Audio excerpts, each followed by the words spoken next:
Boa noite a todos, sejam muito bem-vindos a mais uma palestra do Sindiconte Rio. Hoje estamos novamente com o contador, professor e diretor do Sindiconte Rio, o senhor Anderson Fumax, que vai abordar o tema apuração de haveres versus valuation, procedimentos diferentes ou complementares. Eis a questão. Participantes e palestrantes, desejamos uma ótima conversa online e agora a palavra é toda sua, senhor Anderson. Valeu, Evelyn, obrigado. Boa noite a todos, sejam bem-vindos, né? Só gente querida aqui hoje, né? Então, é um bate-papo, né? Para uma sexta-feira à noite, né? E agora chuvosa no Rio de Janeiro, né? Então, um bate-papo aqui bem tranquilo aí, para a gente trocar experiências um pouquinho sobre esse assunto. Muitas pessoas me perguntam, me questionam, né? Porque realmente são temas, né, que a gente acha que é a mesma coisa, tem as suas particularidades, tem as suas similaridades, mas, ao mesmo tempo, tem diferenças bem relevantes, né? Então, por isso, a gente trouxe aqui esse tema, né, de apuração de haveres versus valuation, né? Procedimentos diferentes ou complementares. Bom, como a galera que já participa, né, dos nossos bate-papos, sabe que é um bate-papo muito tranquilo, né? Longe de ser um curso, obviamente. Inclusive, a gente está com esse curso na APGERJ, né, Associação de Peritos Judiciários do Rio de Janeiro. A gente vai fazer esse curso de apuração de haveres agora no início de maio, né? Vão ser 3 encontros à noite. E ali é o curso. Ali é o curso, a gente começa a falar sobre temas mais específicos, né? A gente coloca a mão na massa e tudo mais, né? Mas aqui é uma reflexão, né? Justamente sobre esses dois assuntos, né, que andam juntos, mas são bem diferentes, né, em vários momentos. Então, tá, para quem não me conhece, meu nome é Anderson Fumax, tá? Vocês vão ter a apresentação, ou seja, todos que se inscreveram vão ter a apresentação. Então, eu vou pular um pouquinho aí a minha apresentação pessoal, né? A maioria de vocês já me conhecem, né? Então, eu prefiro ir direto ao tema, né? Direto ao assunto. Bom, o que a gente tem hoje? Assim, se a gente for analisar o mercado, analisar as relações societárias, né? A globalização, né? A reestruturação societária, a pandemia, enfim, fusões, incorporações, cisões, acontece a todo momento, o mercado é muito dinâmico, né? Então, a nossa legislação societária, ela te dá a possibilidade, né, de você fazer, né, laudos de avaliação patrimonial em situações em que ocorram incorporações, fusões, cisões. Isso ocorre a todo momento, né? Então, é muito comum. Eu, por exemplo, estou fazendo um agora, estou fazendo um laudo de avaliação patrimonial de uma empresa que incorporou outra empresa, né? Então, isso é muito comum, né? A nossa Lei 6.404, ela sugere que seja uma empresa de auditoria, né? Ou 3 peritos, né? De notório saber a realizarem esse tipo de trabalho. Então, é um tipo de situação que a gente precisa estar preparado, porque existem muitas demandas, né, desse assunto, inclusive de apuração de haveres. Vira e mexe, eu recebo algum aluno ou algum colega de trabalho que pegou um processo de apuração de haveres e quebrando a cabeça justamente para poder fazer, porque não é simples não, tá? A apuração de haveres é muito complicado de fazer. É justamente por não ter uma legislação clara sobre isso, né, uma norma específica sobre o tema. Então, existem assim algumas interpretações diferentes, né, equivocadas, né, sobre o assunto.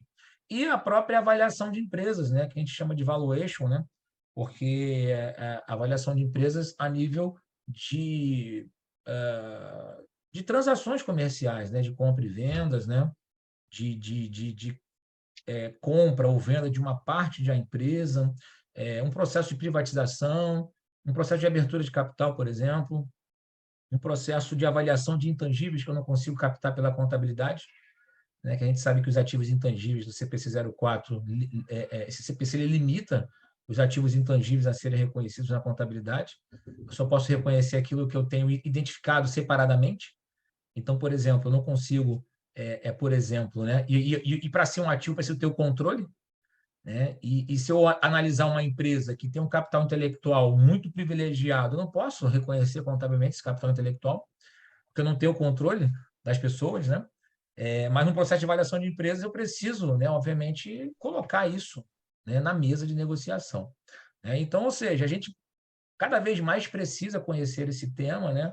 Então, assim, a gente está tentando contribuir um pouquinho aqui, a gente trocar experiências, né, para a gente entender um pouco esse mercado que ele funciona com muita relevância, né, com muito dinamismo, né? E certamente, né, vocês que atuam, né, ou querem atuar na área da perícia, em algum momento vão se deparar com um trabalho desse tipo, né? Certamente, tá? Então, ou seja, aí um outro ponto importante que eu acabo falando também no curso, né, até no meu livro sobre isso, a avaliação de empresas, valuation, né, é um processo em que você avalia uma empresa e você tem o objetivo de avaliar o valor de mercado dela, né? E ali, além da própria contabilidade, né, alguns conceitos de finanças precisam ser colocados em prática, a própria matemática financeira, né? Então, a avaliação de empresa ela pode ser feita por administradores, contadores, economistas, não há problema nenhum em relação a isso. Agora, a apuração de haveres, muitas pessoas que não são contadores estão fazendo, e isso não pode, né? Ou seja, se a gente for olhar as atribuições do profissional da contabilidade, isso é atribuição do contador, né? Então, está claro isso no nosso decreto, né? Que trata das atribuições específicas do profissional da contabilidade, né? Então, a apuração de haveres ela é restrita, né? Justamente para profissionais da contabilidade. Perfeito? Tá? E aí, quando eu falo de avaliação de sociedades, avaliação de empresas, né? Eu posso avaliar empresas, né, por diversos motivos, como nós comentamos, né? Ou seja, eu posso ter a necessidade de avaliar uma empresa por abertura de capital ou fechamento de capital, a oportunidade de compra e venda de uma empresa, de uma carteira de clientes, né, ou de uma linha de negócio. Às vezes eu não quero vender a empresa como um todo, somente parte dela, né? E tentar entender quanto essa parte ela vale, né? Valor de mercado, compra e venda de ações e de participações minoritárias. Muitas empresas são avaliadas pelo preço da ação vezes a quantidade de ações vendidas, né? Fusões, cisões e incorporações de empresas, né? São situações também que envolvem, né, a possibilidade de avaliar uma empresa. Liquidação, dissolução e resolução de sociedades. Aí o foco da nossa conversa ela parte muito dessa linha aqui, porque quando eu falo de dissolução, eu estou extinguindo a empresa, né? Mas quando eu falo de resolução, eu estou saindo com um sócio, né? Então, nessa saída de sócio, normalmente que eu faço, né, que eu requeiro, né, a apuração de haveres.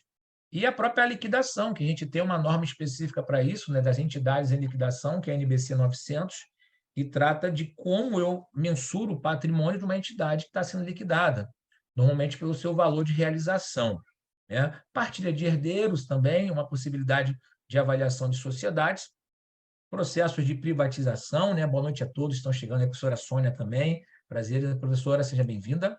Indicadores estratégicos, né? Justamente devido àqueles ativos intangíveis que a contabilidade não me permite reconhecer contabilmente, mas que no processo de avaliação de empresa eles devem ser levados em consideração. Carteira de clientes, né?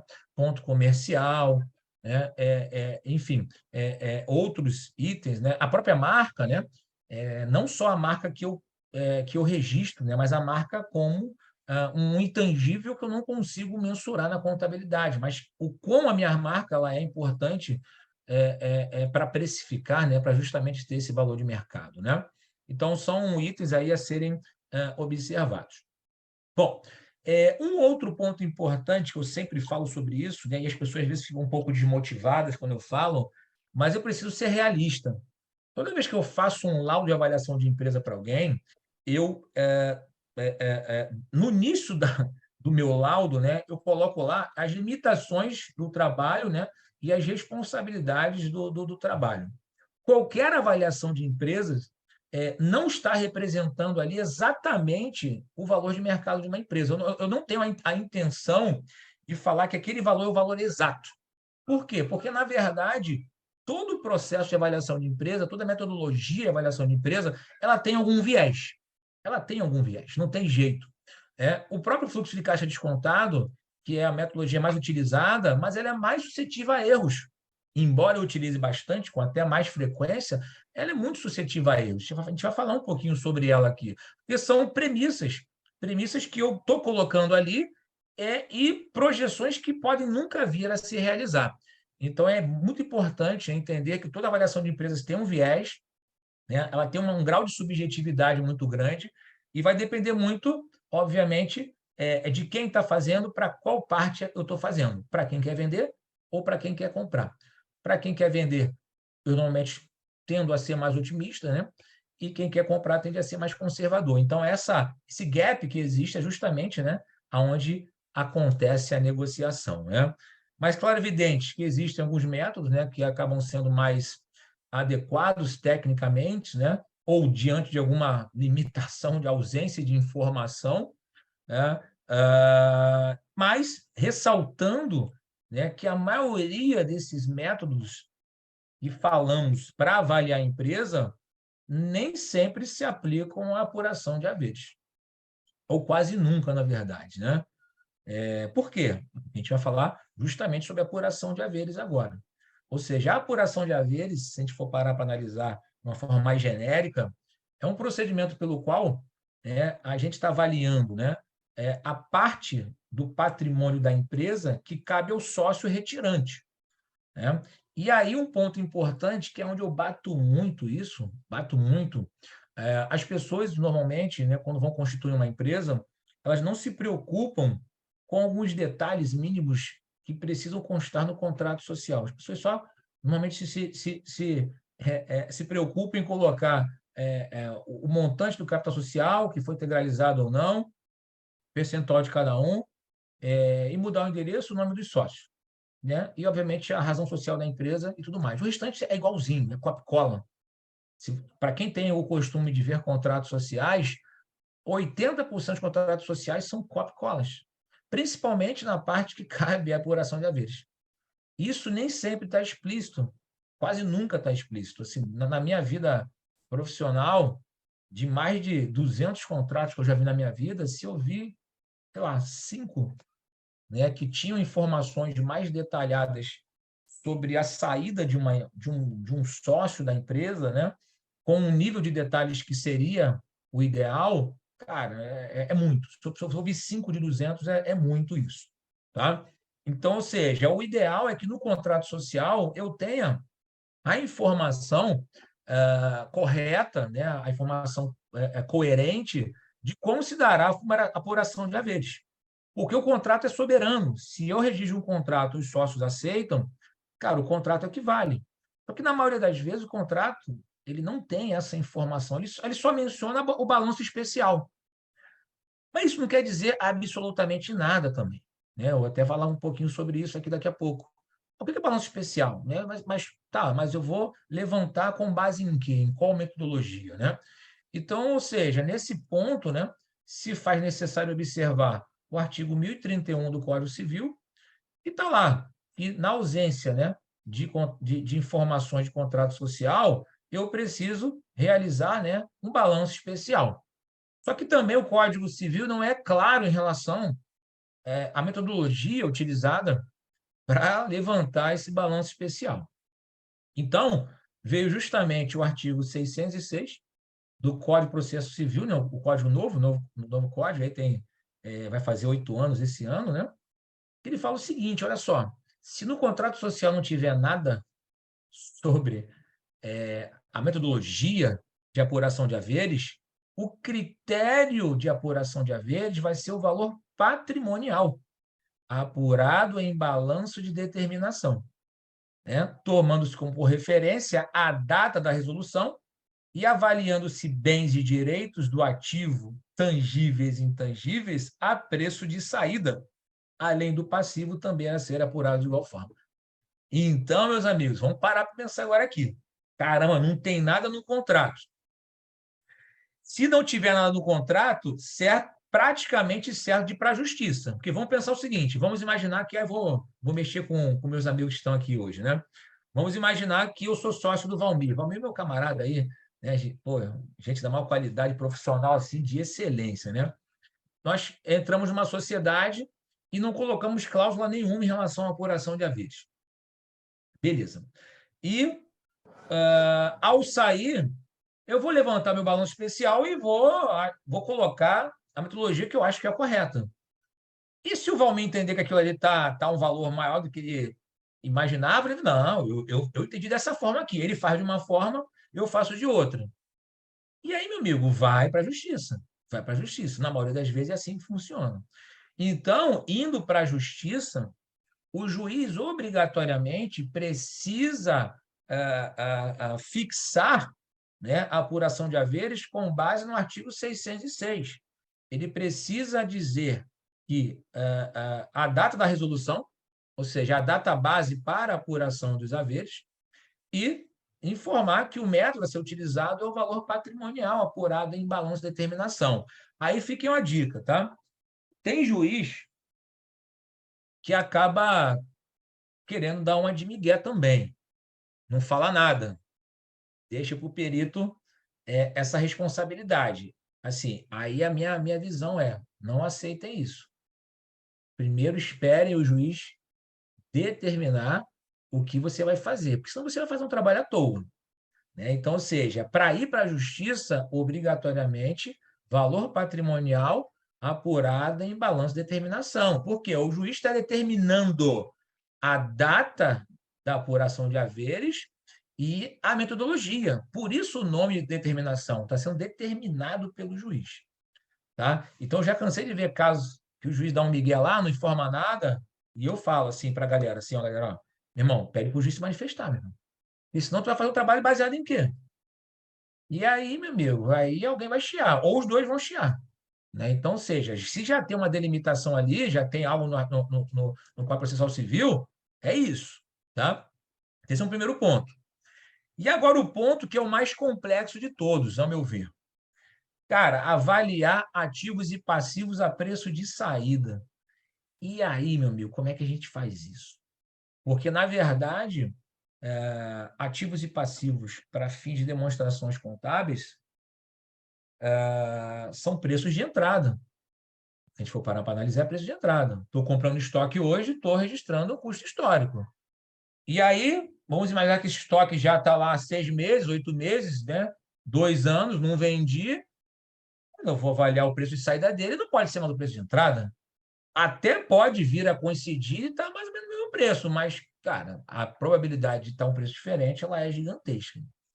E aí vai entrar duas situações. A primeira situação é qual é a norma, qual é a legislação, qual é o parâmetro para eu avaliar preço de saída? Tem gente aí que vai falando um monte de coisa. Cara, mas a única norma de contabilidade que trata de preço de saída, meu entendimento, tá? Valor justo.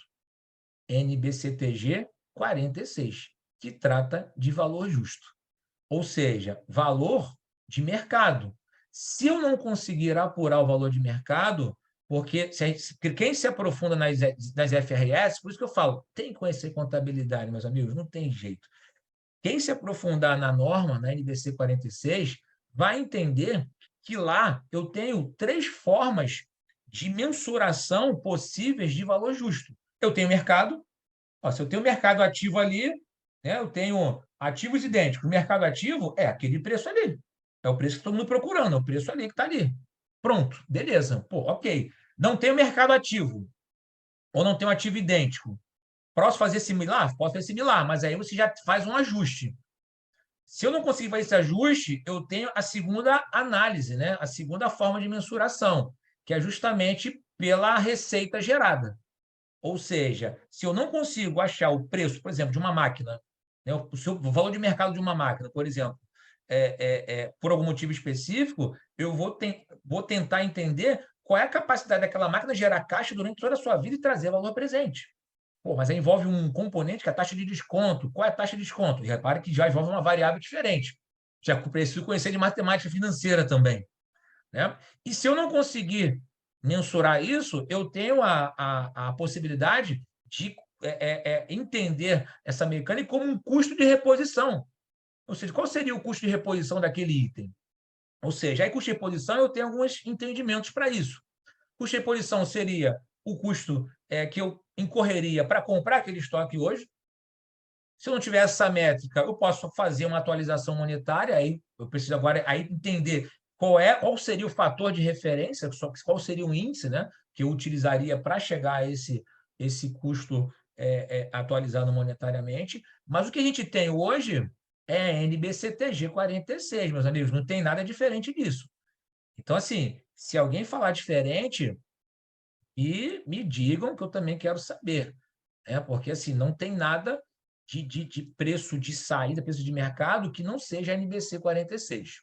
Lá atrás, existia uma norma, que eu não me lembro direito o número dela, NBC 4 alguma coisa, que falava de avaliação patrimonial, que ela era utilizada, só que ela foi revogada, porque preço de mercado, preço de saída é o valor justo, né? Então, assim, a minha recomendação é que vocês conheçam plenamente essa norma, né? Porque ela é um tanto genérica, mas ela te dá base para você sustentar, né, alguma posição sua no seu laudo.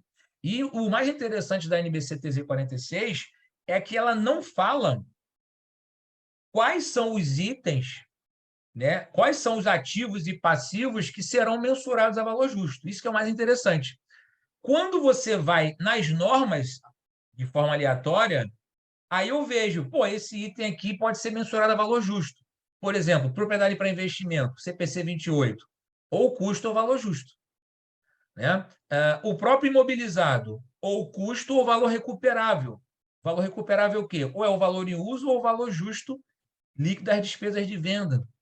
Quando eu vou adquirir uma empresa, por exemplo, né, uma combinação de negócios, eu preciso avaliar os ativos e passivos a valor justo.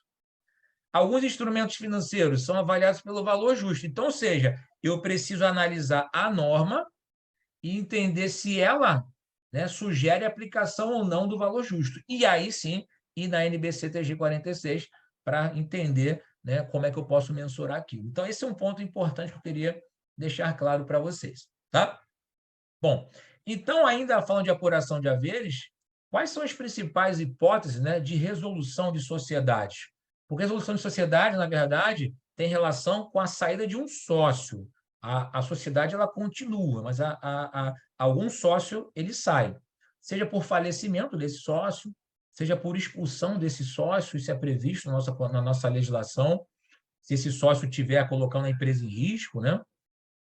Por vontade unilateral, né, que boa parte das saídas, né, se dão por conta disso, só que eu preciso fazer uma comunicação formal para os demais sócios, né, com 60 dias de antecedência. Por liquidação das cotas, né, isso aqui é um ponto interessante, vamos imaginar, estou botando o Valmir aí na corda, né? Vamos imaginar que o Valmir é o meu sócio, né? E aí o Valmir esteja devendo algum particular. E o Valmir não tenha bem nenhum, o bem nenhum nome dele. Malandro toda a vida que ele é, não bota o bem dele no nome de ninguém. E aí, como o único bem em tese que ele tem no nome são as cotas de capital, o credor pode ir lá, tentar liquidar. Só que ele tem que tentar com uma ação judicial, né, em relação a isso. Né? Falência, né, de algum dos sócios, claro que é evidente, se o sócio for a pessoa jurídica, né? E o divórcio, que também é uma situação muito comum, né? Ou seja, casei com comunhão de bens, né? Então, ao repartir, né, os meus bens, parte dos meus bens são justamente, né, os meus, né, as minhas cotas de capital. Então, tem que apurar os haveres para apurar justamente a parte que cabe àquele sócio e dividir 50% aí para ex-cônjuges, né? Então, são as hipóteses de apuração de haveres. Bom, e aí, quando eu falo de balanço especial, né, e balanço de determinação, é importante ressaltar o seguinte: o balanço especial, ele normalmente é previsto no contrato social, como nós comentamos. Ou seja, está lá. A empresa poderá levantar em qualquer época do ano um balanço especial. Isso é meio que quase ter padrão, né, nos contratos, mas, ao mesmo tempo, não se diz a metodologia desse balanço especial, só diz que eu posso levantar. Então, o balanço especial normalmente é levantado pela empresa, né, principalmente em situações como essa, mas o balanço de determinação, como nós comentamos, é justamente aquele determinado pelo juiz. né, justamente por omissão do contrato ou por entendimentos diferentes dos sócios, né, perante aquele assunto. Então, o juiz vai lá, determina, ó, eu determino a data da apuração de haveres e determino a metodologia. Então, por isso o nome balanço de determinação. Mas, se for parar para analisar, na prática, o balanço de determinação não deixa de ser um balanço especial, só que ele é realizado pelo perito, né, com a finalidade exclusiva de apuração de haveres. Beleza? Ok? E aí, falando de valuation, né, que é um termo até bonito, né? Até minha mãe gosta, minha mãe, né, ela não tem nada de contabilidade, mas quando fala de valuation, a palavra bonita, significa o quê? Avaliação de empresas, né? Então, o valuation, na verdade, ele é um conjunto de técnicas utilizadas para avaliar, para determinar o valor de mercado de uma empresa ou de uma unidade de negócio.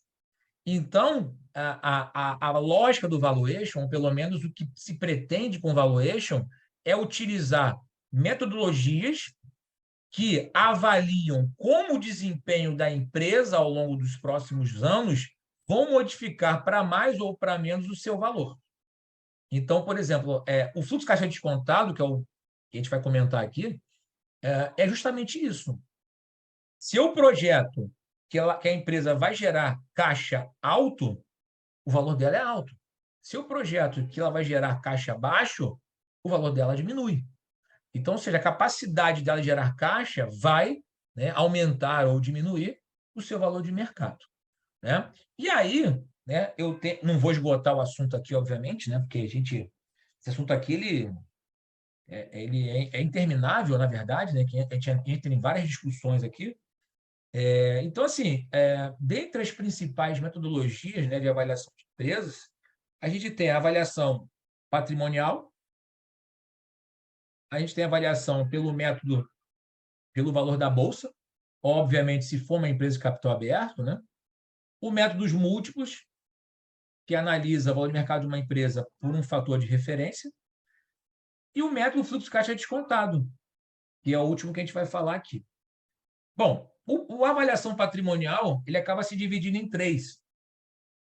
Ou seja, o mais seco, o menos recomendável, é justamente avaliar a empresa pelo seu PL contábil, né? Eu falei, poxa, mas quem é que faz isso? Muitas empresas fazem isso. Muitas empresas, às vezes, não têm nem, vamos dizer assim, como, né, gerar informação mais do que isso. E, às vezes, nem isso ela consegue gerar. Então, ou seja, a avaliação patrimonial contábil seria dizer o seguinte, o PL da empresa, o valor de mercado da empresa. Cara, mas isso parece ser uma coisa ridícula, né? Sabe o que acontece, meus amigos? Em alguns momentos, as empresas, ao projetarem seu fluxo de caixa, às vezes o fluxo de caixa dela está tão mal projetado que, ao trazer a valor presente e descontar das dívidas que ela tem agora, o valor de mercado dela, às vezes, é menor do que o PL contábil da empresa.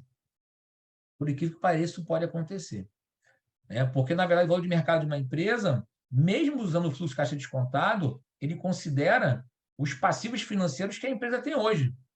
Então, se essa empresa é muito endividada, o valor de mercado dela vai cair. Enfim, então, assim, é uma possibilidade. É a menos indicada, obviamente, por diversos motivos, né? Método de avaliação patrimonial a mercado. Mensurar ativos e passivos a valor justo. Em que situações eu uso isso?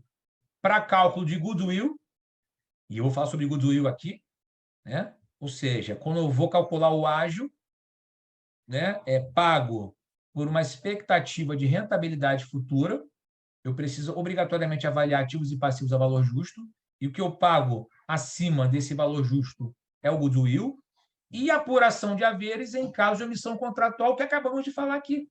Artigo 606. Preços de saída, né? Avaliação patrimonial a mercado. Então, olha que interessante, né? E o método de liquidação para empresas que estão em processo de liquidação, né? Existe uma norma específica, né, que é a NBCTG 900, que trata da forma como essas empresas vão avaliar o seu patrimônio que está sendo liquidado. Fragilidades, né, principalmente nas duas primeiras aqui, né? Cara, você achar que o valor de mercado de uma empresa tem relação com o seu patrimônio estático é muito complicado, porque eu não consigo projetar o caixa que ela gera futuramente. Eu não consigo projetar aqueles ativos intangíveis que a contabilidade não consegue captar nesse fluxo de caixa. Então, ou seja, por mais que seja uma sofisticação, né, o segundo item, para avaliação de empresa, ainda também é algo que não seria, né, recomendável se eu tivesse outras possibilidades de metodologia, vamos pensar assim, né? Então, ou seja, eu utilizo avaliação patrimonial para apuração de haveres, em caso de omissão contratual, e para cálculo do goodwill, porque é previsto na própria NBC 15, né, em relação a isso. Método pelo valor da bolsa, né? Obviamente, tem uma restrição gigante aqui, porque eu restringo a empresas que têm capital aberto e têm ações negociadas em bolsa com uma certa liquidez, inclusive, né? Porque também não adianta eu ter uma empresa de capital aberto que as ações não tenham liquidez, né? Que não sejam negociadas com frequência, né? Então, o valor da empresa seria justamente o preço da ação vezes a quantidade de ações. Cara, aqui eu tenho uma possibilidade de manipulação absurda, né? Porque nem sempre o mercado enxerga o que está ocorrendo na empresa mesmo. Vide as empresas de Ike Batista à época, né? Ou seja, pô, o Ike Batista, na época das empresas X, ele contratou, na época, os principais profissionais da área de petróleo, o melhor geólogo, o melhor diretor financeiro, o melhor tudo. E foi passado para o mercado que aquela empresa ia extrair não sei quantos milhões de litros, né? De toneladas, né? de, de, de petróleo. Cara, isso nunca foi verdade. Então, ou seja, o mercado ele também reage de uma forma muito, vamos dizer assim, muito subjetiva, muito particular. Eu não gosto muito, né? Assim, embora eu entenda, respeito, mas eu não gosto muito, porque ali eu entendo que a empresa, vamos parar para pensar, meus amigos, a empresa ela tem informação privilegiada, né?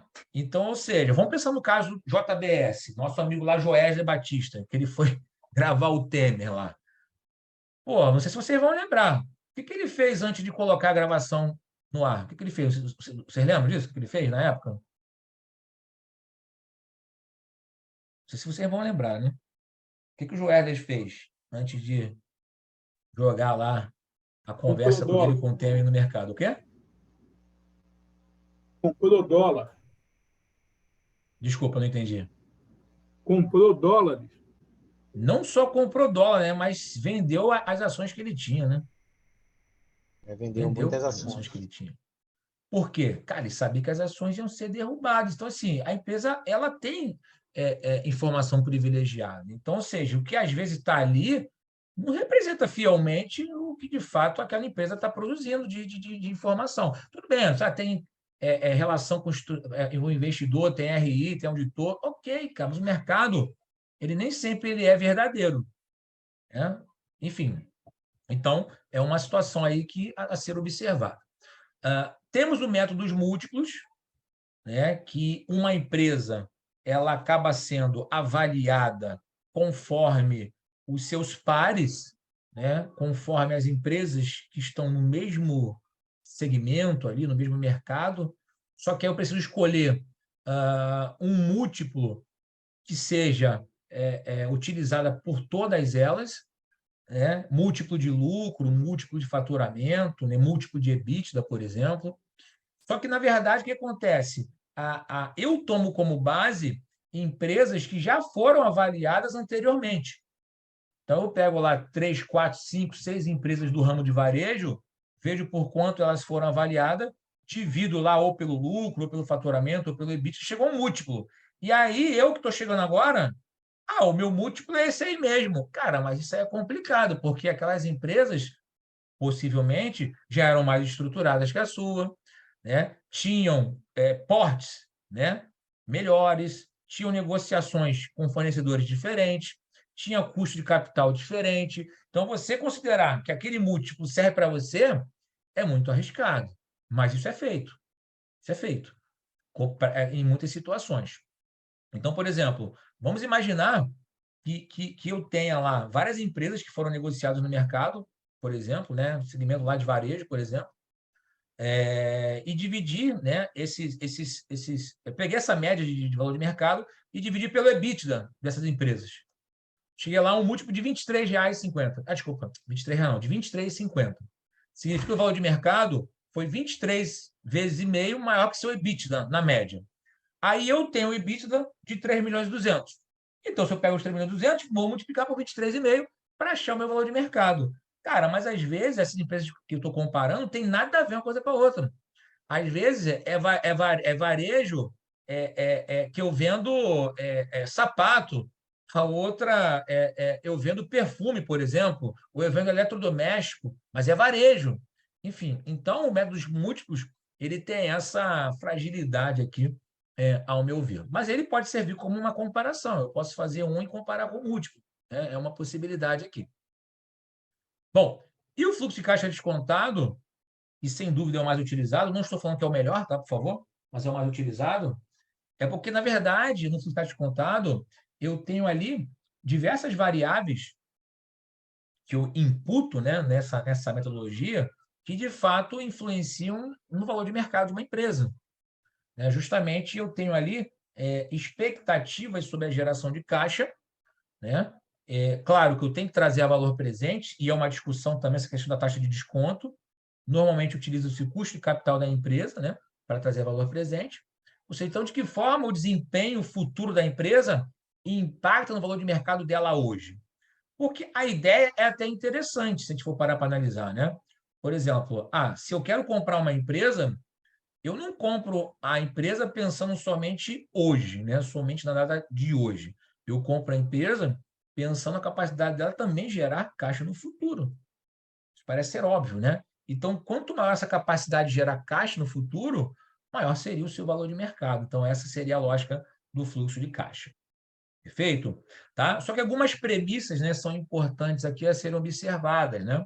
Porque normalmente o fluxo de caixa gerado, né, para projeção é da operação. A gente sabe que a DFC é dividida em investimentos, financiamentos e operação. Então, em regra, a operação tem que capitanear isso. Porque se a atividade operacional não der caixa, fecha a empresa, né? E eu tenho justamente o risco, né, incorporado nesse investimento, né, justamente por conta da possibilidade ou não daquela projeção dar certo ou não, né? E a taxa de desconto que eu preciso utilizar para trazer a valor presente esse fluxo futuro. Então, basicamente, né, no fluxo de caixa, eu tenho a projeção do fluxo, que é a parte mais difícil, ao meu ver. Ou seja, cara, eu vou prever ali o fluxo de caixa, porque para prever, eu preciso entender a taxa de crescimento. E a taxa de crescimento eu encontro aonde? Né? Série histórica, enfim, perspectivas de mercado, né? Ou seja, horizonte de projeção. Durante quanto tempo eu faço a projeção? 5 anos, 10 anos, 15 anos, 30 anos, né? É impossível no Brasil projetar muitos anos, né? Devido às instabilidades que ocorrem, né? A taxa de desconto, que normalmente é o custo de capital, mas custo de capital para empresa de capital aberto é de uma forma, de capital fechado é de outra forma, né? E o valor residual, que é a perpetuidade. Mas o que seria isso, Anderson? Porque se eu estou projetando para 5 anos só, vamos imaginar, eu vou comprar uma empresa. E o cara que vai fazer a projeção para 5 anos. Tá, mas depois do 5º ano, não vai gerar caixa? Vai, mas é difícil mensurar. Difícil, né, projetar isso com uma certa coerência. Então, na matemática financeira, utiliza-se a perpetuidade, com crescimento ou sem crescimento, a partir do último ano de projeção explícita.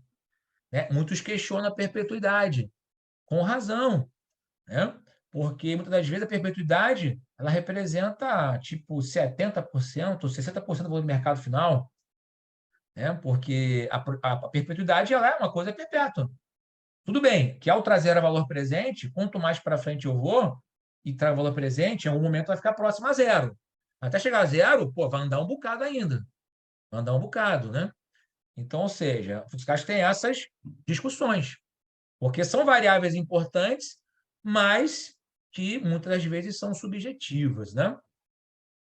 E aí, né, o fluxo de caixa descontado, para eu achar o valor de mercado dela, né, eu vou ter que apurar ou ter que projetar o fluxo de caixa operacional trazido a valor presente, esse valor residual, que é a perpetuidade, com crescimento ou sem crescimento, trazido a valor presente, e aí eu acho o valor operacional da empresa, que é o valor econômico, né? Enterprise Value.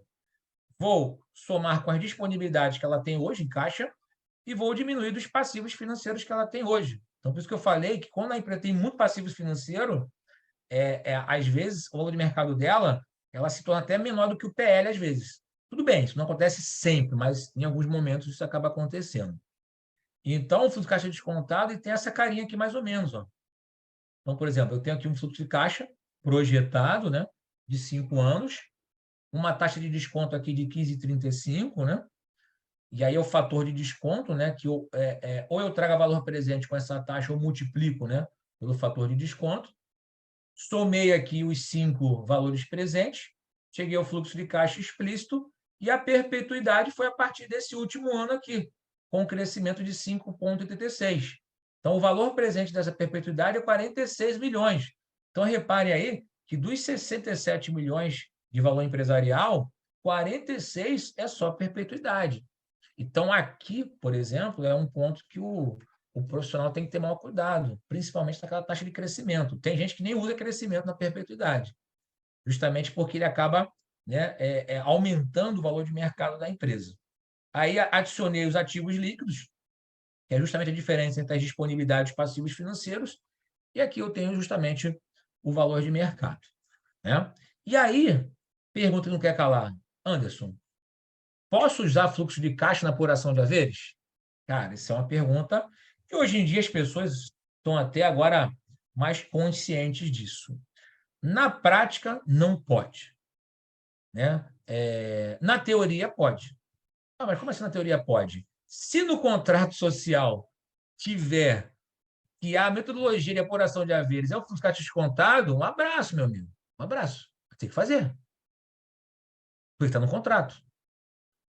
Se não tiver, aí não faz sentido algum fazer. Até porque eu sou totalmente contra fluxo de caixa descontado para apuração de haveres. Se tiver no contrato, posso fazer nada. Está no contrato, tem que obedecer. Se não tiver no contrato, em hipótese alguma. Por quê? Porque, na verdade, meus amigos, fluxo de caixa, se a gente for parar para analisar, você está projetando o futuro. Por mais que você traga valor presente, você está trabalhando com fluxos futuros, perpétuos, e que eles podem, talvez, nunca se concretizar. Já a apuração de haveres, está falando o seguinte, cara, na data que eu estou saindo, que a empresa estava funcionando, qual era o patrimônio dela naquele momento ali? Então, eu tenho algo ali mais tangível no sentido de informação. Claro que as formas de mensuração podem ser diferentes, por isso o preço de saída. Mas naquele momento ali, eu tinha patrimônio. Eu saí da empresa, mas a empresa continuava. No fluxo de caixa descontado, não. Eu estou projetando algo que nunca, talvez, né, possa acontecer. Né? Então, ou seja, não faz sentido o fluxo de caixa para apuração de haveres, a não ser que esteja previsto no contrato social. Tá? Então, não faz sentido algum. Né? Algumas pessoas tentaram forçar a barra aí. Já vi algumas escritas, né, de profissionais. Tudo bem, às vezes a pessoa também não conhecia, né? Mas se a gente for parar para analisar, não faz sentido nenhum, né? Porque as pessoas, às vezes, apuravam o tal do goodwill, né? E confundiam com fundo de comércio para apuração de haveres. E aí faziam o balanço de determinação ou especial, com base no preço de saída, faziam o fluxo de caixa, a diferença entre um e o outro era o goodwill. É uma coisa de louco, né? Não faz sentido nenhum isso. Né? Por quê? Cara, não tem norma para isso. Né? Não tem decisão, né? Não tem, tudo bem, pode até ter algumas jurisprudências, né? Pode ter algumas interpretações, mas norma para isso não tem mesmo, pelo menos não que eu saiba. Né? Então, o que acontece aqui, meus amigos? Outro ponto relevante: fundo de comércio e goodwill. Né? As pessoas utilizam essa informação também devidamente. Fundo de comércio e goodwill.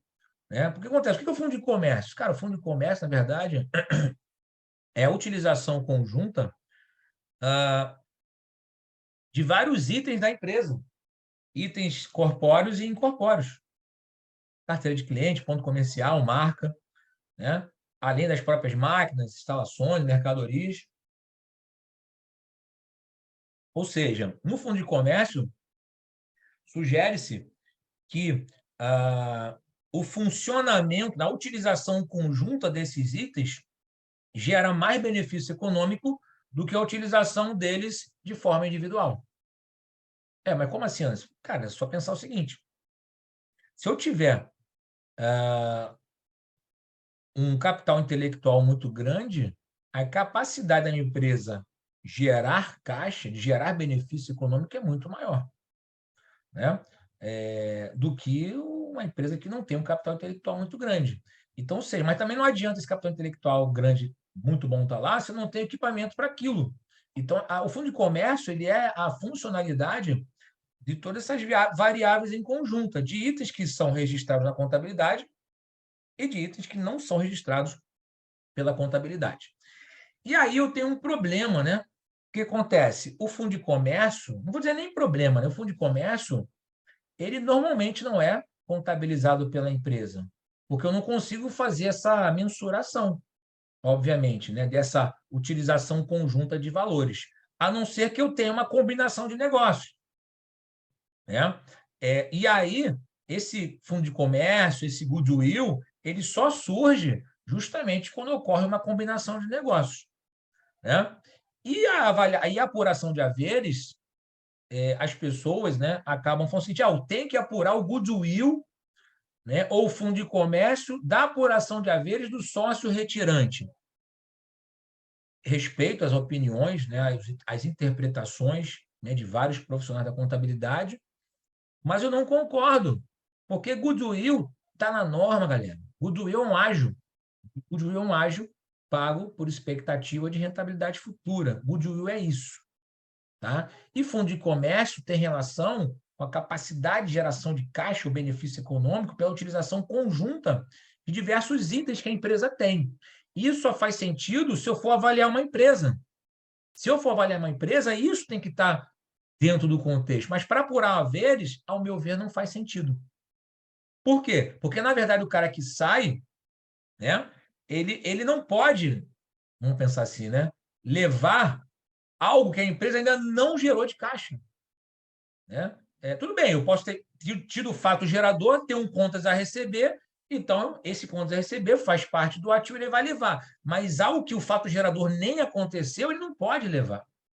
A gente fez um curso de apuração de haveres recentemente pela Associação de Peritos de Pernambuco, né?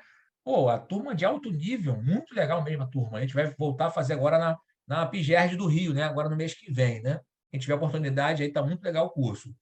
Cara, uma das pessoas que defendia o goodwill, ele, na verdade, ele me explicou muito bem o porquê que ele faz o cálculo do goodwill, mas ele também reconheceu que não tem uma norma para isso. Não tem uma base ali normativa para isso, né? Ou seja, qual é o cálculo que ele faz? Né? Muitas pessoas fazem através do lucro anormal, né? Do excesso de lucros, né? Aliás, lucros superiores ao normal. Mas tudo isso são, vamos dizer assim, métricas de projeções futuras. O que é um lucro superior ao normal? O que é um lucro normal? O que é isso? Né? Qual é a norma que trata disso? Né? E utiliza uma taxa de desconto lá 12% ao ano. Mas por quê? A taxa é constitucional. Tá, mas o que isso tem a ver com a apuração de haveres? Né? E aí, essa pessoa me explicou, ele falou o seguinte, pô, Anderson, mas olha só, pensa numa situação seguinte, tem um sócio, né, que ele vai sair da empresa, só que, na verdade, ele fez um trabalho ali de captação de clientes e que a empresa vai ter benefícios econômicos futuros por conta daquele trabalho dele. Você não acha justo ele ser remunerado por isso? Então, na verdade, eu falei assim, cara, olha só, vamos pensar o seguinte, na minha cabeça, tá? Na minha cabeça.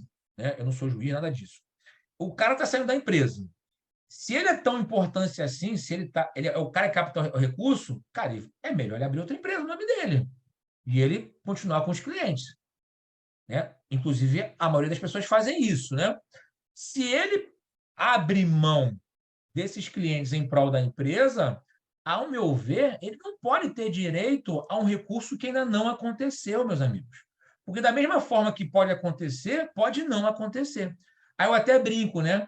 Ah, mas isso vocês chamam de goodwill, né? E se tivesse um bad will? Eu até brinco, né? Que o bad will? O bad will seria prejuízos futuros. O cara também vai querer levar isso? Ah, mas isso eu não calculo. Tá, mas e aí? Mas aí você está dando um viés. Porra. O lucro futuro você quer, o prejuízo futuro, se houver, você não pode colocar? Você está dando um viés aí, né? Então, galera, ao meu ver, tá? Fundo de comércio, que chamam, né, de aviamento, tudo mais, né? Pessoas que acabam confundindo um pouco os termos, né? Na apuração de haveres, ao meu ver, não faz sentido.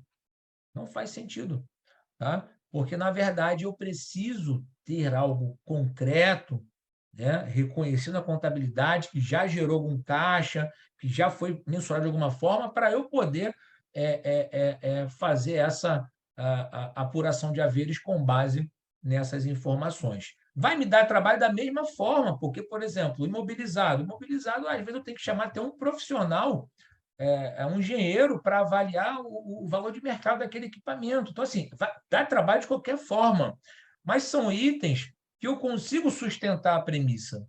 Agora, falar de fundo de comércio, goodwill, de situações que são projeções futuras, cara, não faz sentido nenhum, né? Isso faz sentido para avaliar uma empresa, para negociação, né? Mas para apuração de haveres, ao meu ver, não faz sentido algum, tá? Inclusive, né, a gente tem uma recente decisão, né, da terceira turma do Superior Tribunal de Justiça, né, que trata justamente disso. A apuração de haveres tem que ser balanço especial, desculpa, balanço de determinação a partir do critério patrimonial. Fluxo de caixa descontado ou algo que leve a um fluxo de caixa descontado é totalmente dispensável. Né? Por quê? Porque eu estou tentando apurar os haveres de uma empresa a partir de uma rentabilidade que pode nem vir a acontecer, né? De um caixa que nem pode vir a acontecer. Isso aqui isso é decisão do próprio Superior Tribunal de Justiça. Eu sempre entendi dessa forma. Agora, depois que eu li isso, eu fiquei ainda mais confortável para, né, para discutir. Então, olha o que o recurso coloca aqui. Ó. A metodologia associada à aferição do valor econômico da sociedade, utilizada comumente como ferramenta de gestão para tomar decisões acerca de novos investimentos e negociações, por comportar relevante grau de incerteza e prognose, sem total fidelidade reais dos ativos, não é aconselhável na apuração de haveres do sócio dissidente. Então, seja, qualquer cálculo que tenha relação com fluxo de caixa descontado, não necessariamente a metodologia do caixa descontado, mas qualquer cálculo que leve algum fluxo específico para frente, não é plausível, né, para apuração de haveres. Então, ou seja, artigo 606 do CPC, né, de 2015. Né? Então, olha que interessante. Se o fluxo de caixa for algo plenamente aceito para apuração de haveres, existe um risco, sabe de quê? Olha o que os juízes falam aqui, né? Desestímulo ao cumprimento dos deveres dos sócios minoritários, né? Incentivo ao exercício do direito de retirada em prejuízo da estabilidade das empresas, enriquecimento indevido de sócio desligado em detrimento daqueles que permanecem na sociedade. Porque vamos imaginar o seguinte, né? Vamos imaginar que eu estou mexendo com o Valmir para caramba, que eu adoro esse cara. Né? Aí vamos imaginar que o Valmir está saindo da empresa e eu resolvo pagar ele com base no fluxo de caixa descontado. Falei, cara, eu estou pagando ele com um caixa que nem aconteceu ainda. Né? Então, ele está se enriquecendo indevidamente, porque eu nem gerei aquele caixa que eu estou pagando a ele. Né? E fora que a empresa, às vezes, não pode nem ter condição de pagar isso, porque é uma projeção que se fala aí de anos, 30, 40, 50, 100 anos, né? O fundo de caixa descontado. Então, pode nem ter eu caixa, corroboro... né? Pra isso. Oi? Perdão? Pode nem ter caixa para isso. Pode nem ter caixa para isso, né? Então, assim, não faz sentido algum. Imagina a empresa viver por pagar ao sócio que saiu porque eu aceitei fazer o fluxo de caixa descontado. Né? Então, é uma maluquice isso. Claro, de novo, se estiver previsto em contrato, respeite-se. Não tem jeito. Mas se não tiver, totalmente descabível, né? E o tal do goodwill, galera, que as pessoas utilizam indevidamente, é um ágio, tá? Ele é um ágio pago por expectativa de rentabilidade futura. Ele só existe numa combinação de negócios, quando ocorre uma combinação de negócios onde a empresa detém o controle de outra e ela paga, né, desembolsa um preço, né, superior ao valor dos ativos líquidos a valor justo. É isso o ágio, é isso o goodwill. Tá? Então, por exemplo, aqui,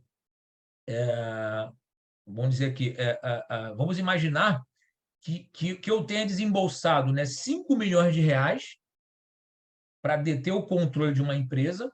Os ativos líquidos da empresa elas são mensuradas em 4 milhões e meio. Vamos imaginar que eu detenha, né, 90%, né, de participação, né? Ou seja, então 10% desse cara aqui é a parte que cabe aos não controladores, né? Então, ou seja, 10% dos 4 milhões e meio se refere aos não controladores, porque eu estou adquirindo 90% do controle. Então, eu estou pagando 5 milhões de reais para ter 90% de 4 milhões e meio. 4 milhões e meio é 100%, vocês concordam? Né? E eu estou pagando 5 milhões para ter direito a 90% desses 4 milhões e meio. Então, na verdade, a minha parcela aqui é de 4 milhões e 50. Se eu paguei 5 milhões, o meu goodwill é de 950 mil reais. Então, esse cara aqui, ele é um ágio que vai ficar pendurado na conta de investimento da empresa. E ao fazer, né, a sua demonstração consolidada, né? Então, na demonstração consolidada, esse goodwill ele vira a figura do intangível, somente nesse momento. Somente nesse momento. Né? Então, ou seja, goodwill as pessoas acabam confundindo em questão de apuração de haveres. Né? Então, assim, por isso que eu acabei lançando o livro, né, em parceria com o professor Edilson, porque eu estava um pouco incomodado pela falta de normatização, né, do assunto e as coisas que eu via, né, não faziam muito sentido ao meu ver, né, não tinham muito nexo, né? As pessoas faziam por achar, vou fazer essa forma aqui porque eu acho que é o certo, ou porque o fulano falou que é assim. Eu falei, cara, mas com base em quê, né? Com base em qual normativa, né? Com base em qual legislação, né? Então, assim, para fechar esse assunto de hoje, né, para responder, né, a pergunta, né, do título, né, em regra, o método de avaliação patrimonial não é o adequado para avaliação de empresas, não é o adequado. No entanto, na impossibilidade de utilizar outra metodologia, deverá ser aplicado. Ou seja, não é mais adequado por quê? Porque ele não capta o desempenho futuro da empresa, justamente para achar o valor de mercado dela com base no desempenho. Então, não é a metodologia mais adequada. Na falta de outra metodologia, vai ser aplicada. E, em regra, o fluxo de caixa descontado não é o adequado para apuração de haveres. No entanto, se estiver previsto em contrato social, deverá ser aplicado. Então, olha que interessante, né? O mesmo método de valuation, né, que eu faço para avaliar uma empresa, ele poderia ser utilizado na apuração de haveres, contanto que esteja no contrato social. Se não tiver, não faz sentido utilizar. E para avaliar a empresa, eu uso quem? Fluxo de caixa descontado. Se eu tiver como utilizar, eu não utilizo o método patrimonial. Agora, se eu não tiver condição de utilizar, é o que eu tenho para hoje e eu vou acabar tocando o barco dessa forma. Então, ou seja, esse aí é o nosso bate-papo, né? Eu não quis me alongar muito, né? Ter esse bate-papo aqui de 1 horinha, né? E aí eu fico aí, né, à disposição para as perguntas dos meus amigos, né, queridos aí. Sei que hoje é sexta-feira, todo mundo está querendo aí, né, tomar sua cerveja e tudo mais, né? Mas fico aqui à disposição para tirar as dúvidas necessárias, por gentileza. Anderson, Opa! tudo bem, meu amigo? Na paz, irmão. Só uma pergunta aqui. Essa perpetuidade que você calcula lá no fluxo de caixa descontado, você leva em consideração ali qual o tempo, Então, aí é que dele. está. O que acontece? O próprio nome diz, né? A perpetuidade é um valor perpétuo, né? Então, o que acontece? Vamos imaginar que você esteja projetando 5 anos de fluxo de caixa, que é o que você consegue ali, né? Por exemplo, ou 4 anos. O governo novo entrou, vou projetar 4 anos de governo. Pronto. Dali, de 4 anos para lá, só Deus sabe, né? Então, o que acontece? Você pega o último ano, em regra, né? O último ano, que é o 4º ano, e a partir dele aplica a taxa de desconto. E aí ele vira um valor perpétuo. Só que eu preciso trazer esse valor a valor presente, entendeu? Então, ou seja, na verdade, a perpetuidade ele vai te dar um valor único, né? Só que considerando que ele vai fazer fluxo de caixa a vida toda.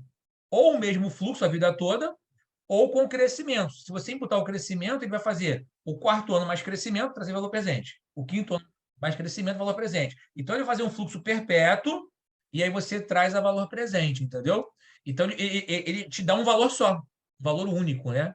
É por isso que ele chama de perpetuidade, ou seja, ele te dá um valor único para o restante da vida útil da empresa, após o 4º ano ou o 5º ano, entendeu? Essa é a lógica. Beleza? Perfeito, valeu, valeu. Tá? E aí, gente, mais perguntas? Fiquem à vontade. Tranquilo? Minhas queridas ilustres Anderson, professoras. Anderson, boa noite. Opa, tudo bem?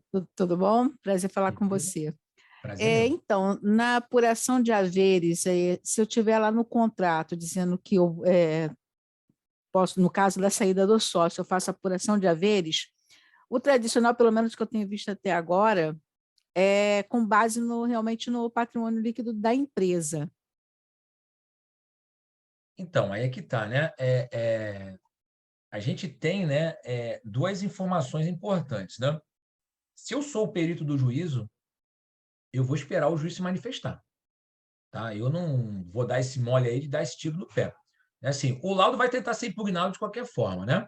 Mas, pelo menos, eu estou fazendo algo, né? Porque você já ainda sabe muito bem disso, né? Então, assim, eu não vou dar esse mole, eu vou esperar que o juiz tem que fazer isso, determinar a metodologia, tá? E determinar a data da resolução.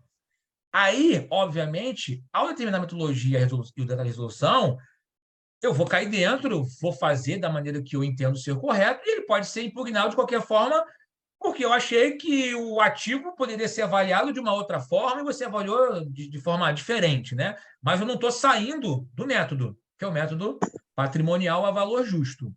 Então, o balanço patrimonial ele é utilizado como ponto de partida, entendeu, Ana? Ou seja, porque, na verdade, primeiro, às vezes nem tudo que está ali é verdade, né? Então, assim, o perito precisa, diferentemente de uma auditoria, ele precisa ir a fundo, né, em cada conta, entender se aquele conta a receber tem lixo ali, se tem coisa que já foi recebida, se tem uma perspectiva de não recebimento de vários daqueles clientes ali. Ele precisa ir a fundo em relação a isso. No contas a pagar, da mesma forma. Né? Tributos a recuperar, eu preciso entender se de fato eu tenho direito à compensação daqueles tributos. Né? Os estoques, se de fato estão obsoletos, se eles existem mesmo, mandar vir um razão dos estoques, mandar vir, né, um inventário daquele estoque para o certificar disso, né? Então, ou seja, o balanço patrimonial ele é um ponto de partida, né? E aí eu vou ajustando, né, aquelas contas conforme eu vou entendendo, compreendendo, né, se aquilo ali faz sentido ou não, né? E aí um ponto importante, né? Às vezes tem coisa que não está ali que precisa estar. Provisões, por exemplo, né, as famosas contingências, né? Então, ou seja, às vezes ninguém botou contingência nenhuma, mas está rolando um processo judicial lá. E aí você fala, pô, Carlos, não botou por quê? Ah, porque. Não sei porque eu não botei, porque eu achava aquilo. Cara, não. Então eu preciso de um parecer seu. Isso aqui é o quê? Provável, possível, remoto, isso é o quê? Então a contabilidade ela anda junta, obviamente, né? Mas o balanço patrimonial tradicional, né, ele é um ponto de partida. E ali cabe ao perito, né, ficar investigando se aquelas contas fazem sentido, né, e atualizar os seus respectivos valores. Beleza? Sim, aí você fala no sentido de ter um perito, mas se eu tenho lá no meu contrato social dizendo que a apuração de haveres é com base no balanço Patrimonial? Patrimonial, Um normal. abraço. Respeitar. Trabalho, Respeitar. trabalho zero aí. Trabalho zero. Zero, né? Uhum. Trabalho zero. Eu vou adorar fazer. Vou adorar fazer. Certo. E vou cobrar como se fosse difícil, porque a gente tem que valorizar o nosso trabalho. Né? Costuma Tá dizer que é certo. dinheiro em árvore nessas horas, né, professor? Verdade. Né? Então, assim, cara, se tiver no contrato que é assim, maravilha, vamos fazer. Né? Então, assim, não tem muito o que se discutir. Só que a maioria dos contratos não vem, né? A metodologia. Né? Então, aí dá trabalho mesmo, né? Assim, dá trabalho, galera. A apuração de haveres é um trabalho enjoado. Assim, é gostoso de fazer, mas ele é cansativo, porque são muitas variáveis para você observar. Tá? E certamente vai ter questionamento. Então, foi o que eu falo, galera. Fundamentem. Fundamentem o que você está colocando, porque se eu fizer, a Janaína fizer, a professora Sônia fizer, o Valmir fizer, cara, deve dar 4 resultados diferentes. Às vezes pode estar dando próximo ali, mas vai dando diferente. Fundamenta. Porque a fundamentação, quem fundamenta melhor vence a parada, entendeu?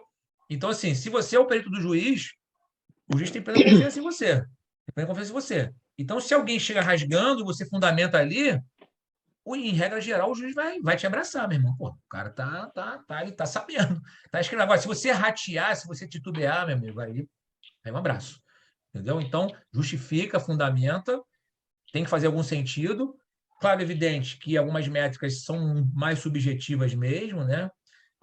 Mas a fundamentação ela é fundamental aí para o laudo. Beleza, Ana? Tá? E aí, gente, querem fazer mais perguntas? Professor Anderson. Ô, meu irmão, e aí? Nós temos aquelas situações de apuração em processos em que envolve não uma retirada de sócio, uma situação em que envolve daqui a pouco um divórcio, como tu estava comentando.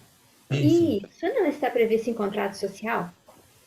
Como será avaliada essa empresa no caso de um divórcio de um dos sócios, né? Alguém está com o som aberto aí, tá dando um ruído.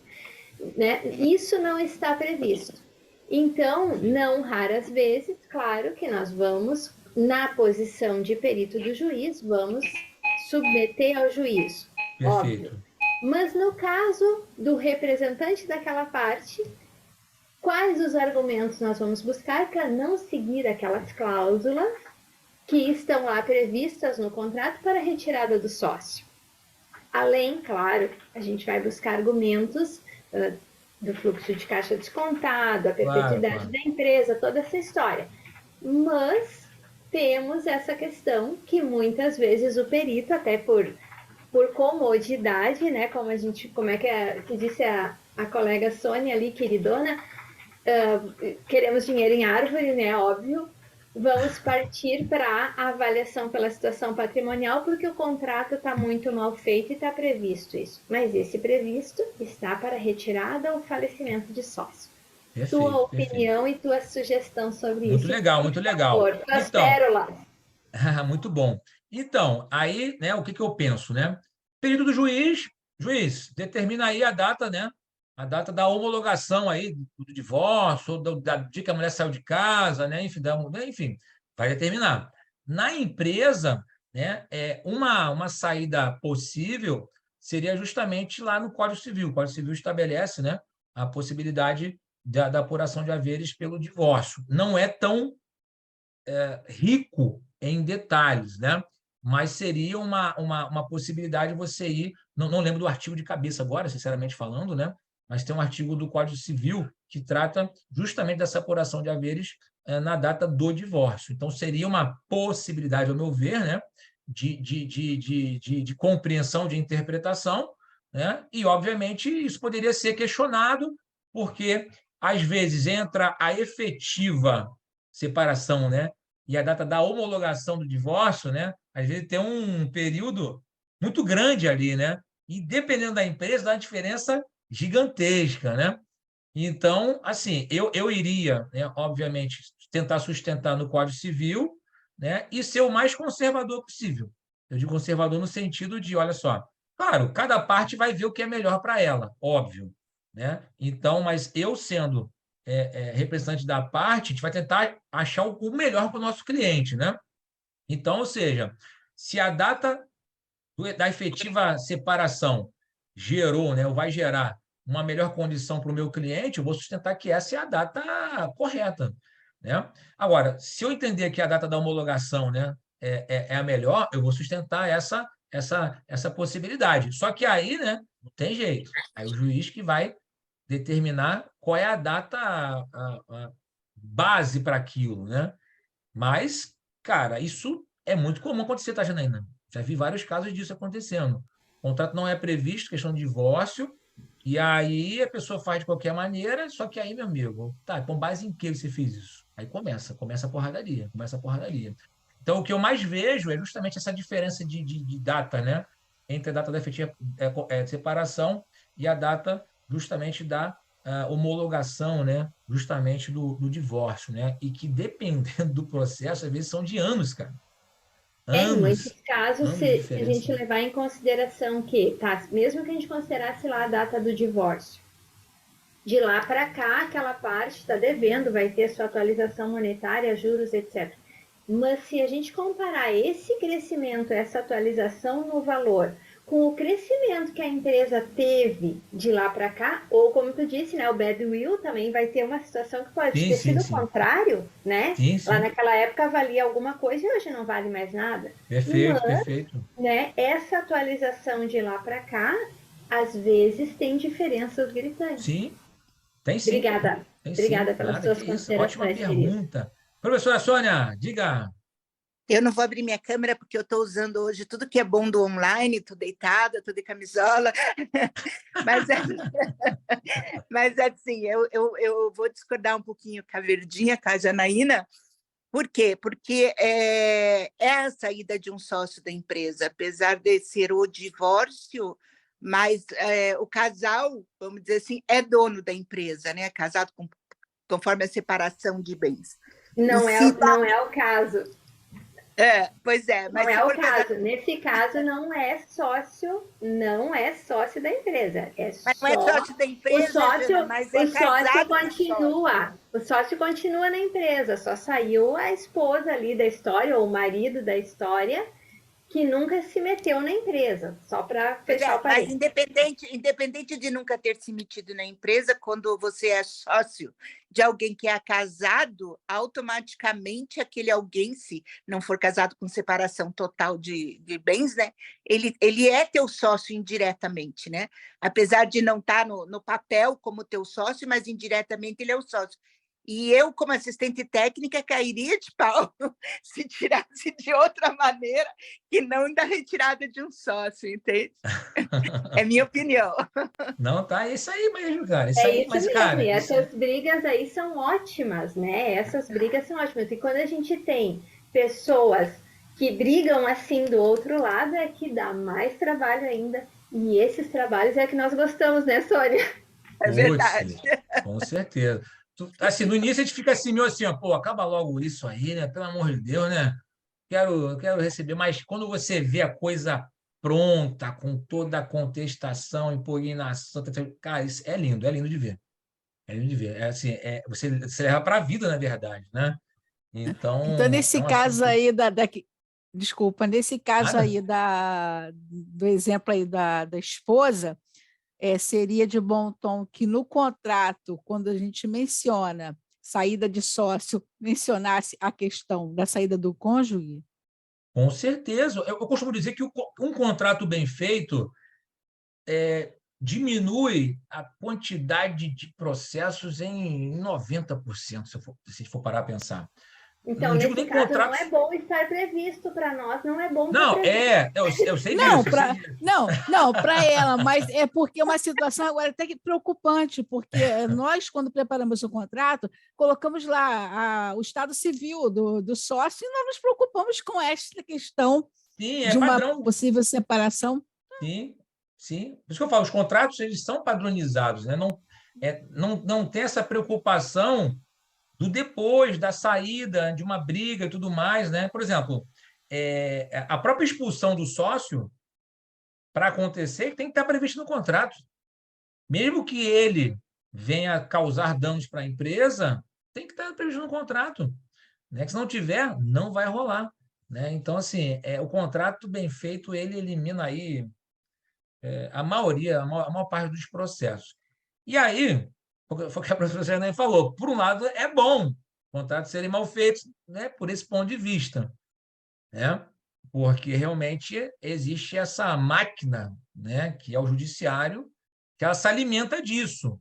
E às vezes eu nem sei, na verdade, se o judiciário gostaria que fosse diferente, né? Eu não sei, sinceramente falando, né? Porque Nem ele se nós, né? alimenta disso, né? Nem nós, né, professor? Que daí, se não tem, se não tem discussão, onde entra o perito? Exatamente, né? Então, essa é a grande questão, né? Não só da apuração de haveres, que foi o tema de hoje aqui, né? Mas com outros assuntos, né? Da própria perícia, né? Por exemplo, os professores Sônia e a professora Janaína também dão aula de perícia financeira, né? Pô, tem uma discussão aí que é uma chateação danada, o tal do anatocismo. Isso é um saco também, né? Enfim, então é mais ou menos a mesma coisa, ou seja, eu não vejo motivação do judiciário em mudar o artigo ali para ficar mais claro isso, ou para ficar 100%, ó, não pode ser dessa forma.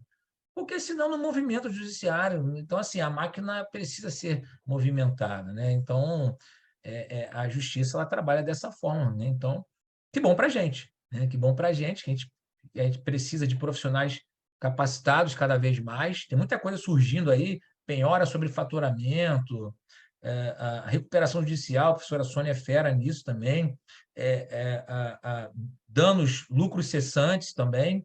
Cara, tem muita coisa interessante no universo da perícia. Isso eu não estou nem entrando nas outras áreas, tá? Estou falando só de contabilidade pura e específica, né?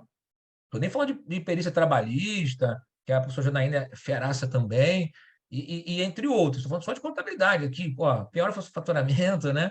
Tem a questão do próprio, a perícia tributária, dependendo, né, do nível de discussão que se dê.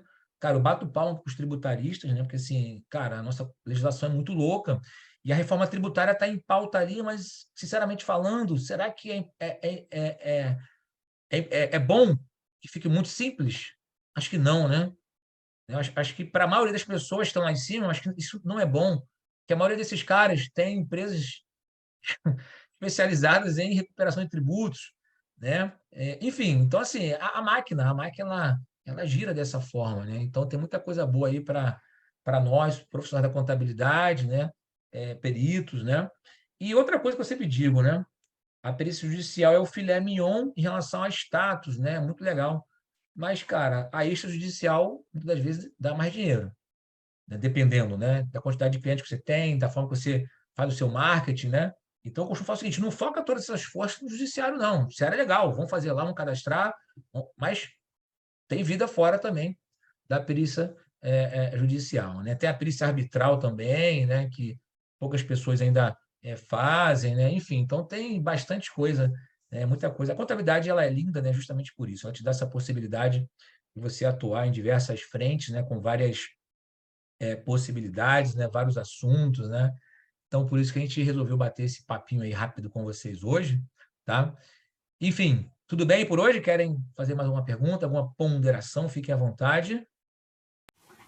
Apenas te Tranquilo. parabenizar pelo excelente explanação, Obrigado. muito bom, sempre muito bom te ouvir Que e bom. aprender contigo. Que bom, que bom. E eu com vocês aí, vocês são sensacionais também.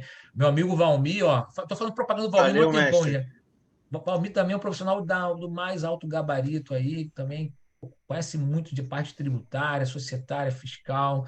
Então, a gente está recheado aí de colegas maravilhosos. A Stephanie, que está aqui também, né? Profissional Vindo também do de mais você, alto mestre, é gabarito. mais do que elogio. Obrigado aí.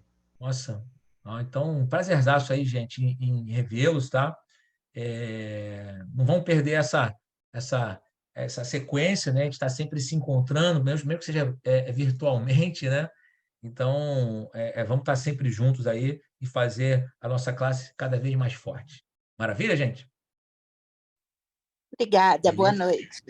Valeu, Maravilha, beleza. mestre. Obrigado. Boa noite. Uma boa noite Boa a noite. todos.